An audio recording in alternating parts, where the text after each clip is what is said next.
कभी सोचा है भगवान जब आपकी जिंदगी में कुछ बड़ा बदलना चाहते हैं तो पहले सब कुछ थोड़ा हिलाते हैं, थोड़ा तोड़ते हैं, ताकि आप उस जगह से निकल सकें जहां आप अभी फंसे हुए हैं। और शायद अभी जो आपकी लाइफ में चल रहा है वो भी उसी बदलाव की शुरुआत हो सकता है। साथियों नमस्कार। साथियों कैसे हैं आप सब लोग। मैं हूं आपका अपना ज्योतिष रत्न भुवनेश और लेकर आ गया हूं आज आपके लिए एक बहुत इंपॉर्टेंट इवेंट के बारे में पावरफुल जानकारी।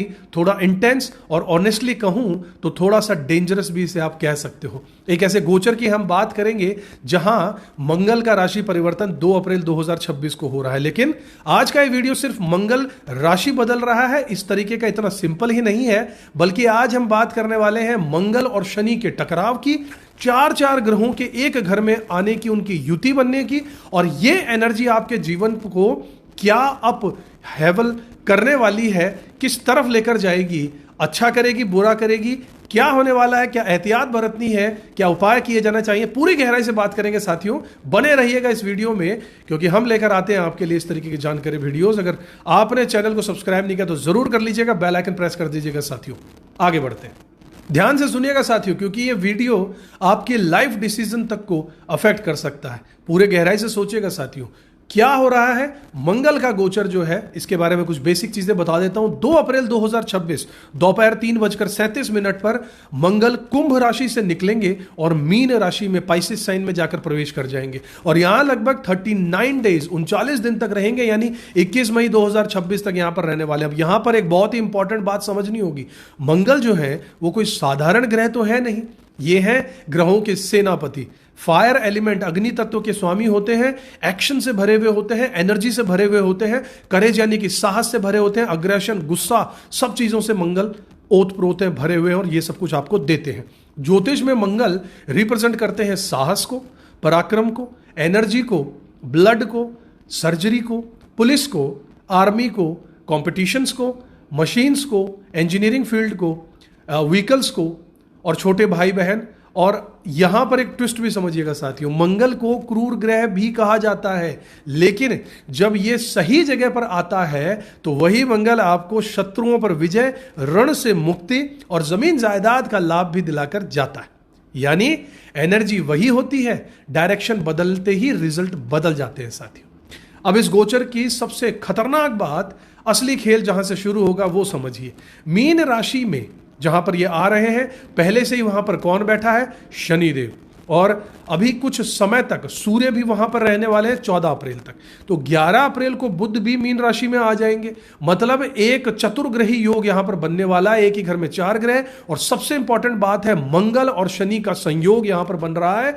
ध्यान से सुनिएगा, ज्योतिष में मंगल और शनि का मिलना एक हार्ड एनर्जी का क्लैश माना जाता है। बहुत ही सशक्त दोनों शक्तियां हैं, एनर्जीज हैं, इनका टकराना बहुत इंपॉर्टेंट है। ये पेशेंस वर्सेस एक्शन का युद्ध है। शनि चलते हैं स्लो, आपको धैर्य सिखाते हैं। मंगल चलते हैं फास्ट, ताबड़तोड़, तुरंत डिसीजन, एक्शन लेने की बात करते हैं।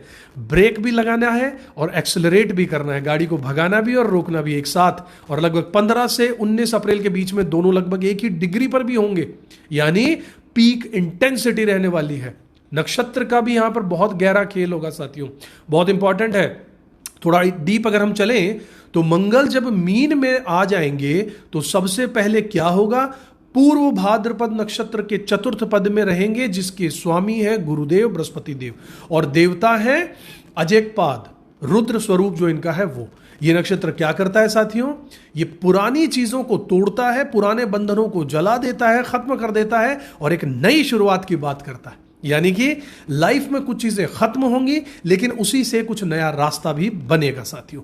फिर 6 अप्रैल के बाद में मंगल चले जाएंगे उत्तर भाद्रपद नक्षत्र में, जिसके स्वामी शनिदेव हैं, देवता अहिर्बुध है और गहरे जल का एक सर्प का यह प्रतीक होता है। यहां पर एनर्जी कैसी होगी? डिसिप्लिन्ड एनर्जी होगी, क्योंकि शनि के नक्षत्र में आ जाएंगे। कार्मिक एनर्जी होगी, कर्म की बात करेंगे, टू द पॉइंट चलो, इधर उधर के फालतू काम नहीं। हैवी एनर्जी होगी, इंटेंस एनर्जी होगी, इंटेंस प्रभाव होगा। 23 अप्रैल के बाद में मंगल चले जाएंगे रेवती नक्षत्र में, जिसके स्वामी है बुधदेव, देवता है पूषा। और इसका मतलब क्या होगा? क्लोजर, हीलिंग, चीजों को समेटना, बंद करना, खत्म करना, एंड करना और एक नई जर्नी की शुरुआत करना इस नक्षत्र का मतलब है साथियों। साथ ही जब मंगल देव यहां रहेंगे पाइसेस में तो उनकी दृष्टियां भी काम करेंगी, हिडन इंपैक्ट होगा। मंगल सिर्फ जहां बैठता है वहीं पर असर नहीं देता साथियों, मंगल देव की दृष्टियां भी बहुत पावरफुल होती हैं। मंगल देव की टोटल जहां बैठे उसके अलावा 3 दृष्टियां हैं, 4, 7 और 8, यानी जहां बैठे वहां से चौथा घर देखेंगे, वहां से 7वां घर भी देखेंगे और वहां से 8वां घर भी देखते हैं। 4th दृष्टि इनकी पड़ने वाली है मिथुन राशि पर, 7वीं दृष्टि पड़ने वाली है कन्या राशि पर, 8वीं दृष्टि मंगल देव की पड़ेगी तुला राशि पर। और 3 राशियों में डिस्टर्बेंस के मूवमेंट आने वाले हैं, चेंजेस जरूर आने वाले हैं, लेकिन याद रखिएगा डिस्टर्बेंस का मतलब एनर्जी का एक्टिवेशन है साथियों। एक लाइन जो आपको हमेशा इस गोचर में याद रखनी है, मैं हमेशा आपसे कहता भी हूं कि कर्म प्रधान विश्व की रचना, और मंगल क्या है, पुरुषार्थ का कारक है। इसलिए मंगल का गोचर आपको समझना चाहिए, आपके लाइफ की डायरेक्शन को आपको समझना चाहिए। अब हम बात करते हैं आपकी राशि पर इसका क्या विशेष प्रभाव पड़ेगा, और डीप एनालिसिस से आपको लेके चलता हूं। और ये प्रेडिक्शन जो मैं दे रहा हूं आपकी चंद्र राशि के हिसाब से है साथियों, तो आपकी चंद्र राशि जो भी हो उसके हिसाब से वीडियो देखिएगा साथियों। बात करते हैं मेष राशि वालों, आपके लिए ये गोचर कैसा रहने वाला है। देखिए मेष राशि वालों ध्यान से सुनिएगा, ये गोचर आपकी राशि से 12वें घर में हो रहा है। 12वां घर किस चीज का होता है, 12वां घर विदेश का होता है, नुकसान का, लॉस का होता है, आपकी निद्रा का होता है, नींद का होता है, आपके सबकॉन्शियस माइंड का होता है, आपकी जीवन में स्पिरिचुअलिटी, आध्यात्म का होता है, और आइसोलेशन यानी एकांत में जो आप समय बिताते हैं उसका भी समय यही होता है। अब समझिएगा, आप खुद आपके खुद का स्वामी है मंगल देव, यानी आपके लगन का स्वामी ही मंगल देव है, चंद्र राशि का स्वामी मंगल देव है। वो कहां चला गया, अपने से 12वें घर में चला गया। इसका क्या मतलब है, आपकी एनर्जी अब बाहर कम और अंदर ज्यादा काम आने वाली है। करियर और पैसे में अगर आप विदेश जाना चाहते हो या फिर फॉरेन रिलेटेड कोई काम करते हो तो यह समय बहुत अच्छा है, लेकिन खर्चा भी यहां बढ़ने वाला है। बिना बात के खर्चे सामने आने वाले हैं और होंगे।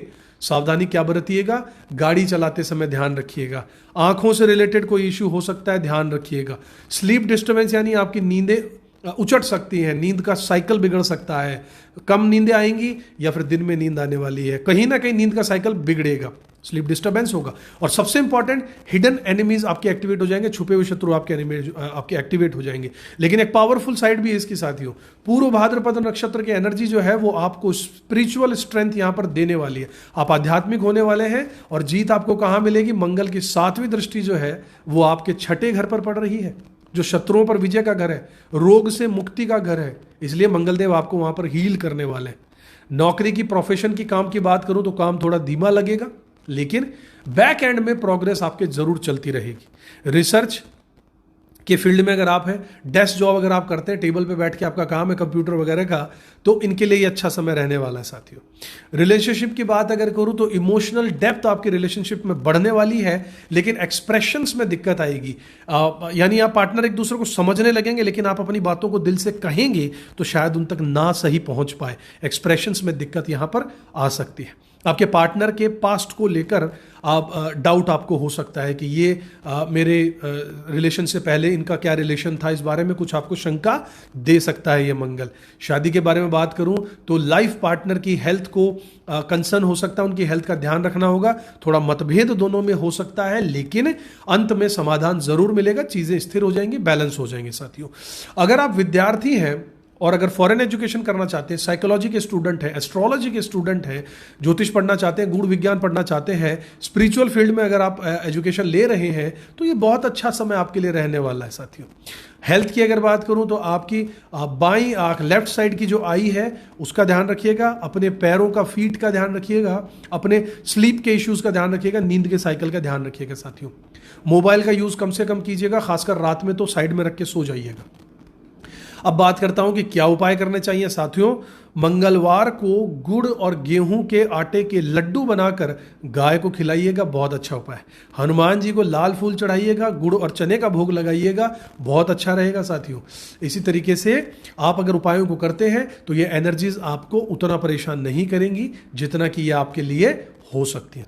तो दोस्तों, आज हमने डिटेल में ये समझा कि मंगल का मीन राशि में गोचर क्या प्रभाव ला रहा है, मंगल और शनि का जो टकराव होगा उससे क्या क्या हो सकता है। अगर आपको ये एनालिसिस की सीरीज वैल्यूएबल लगी हो तो वीडियो को लाइक जरूर कीजिएगा, शेयर कीजिएगा और हमें सब्सक्राइब नहीं किया तो जरूर कर लीजिएगा साथियों।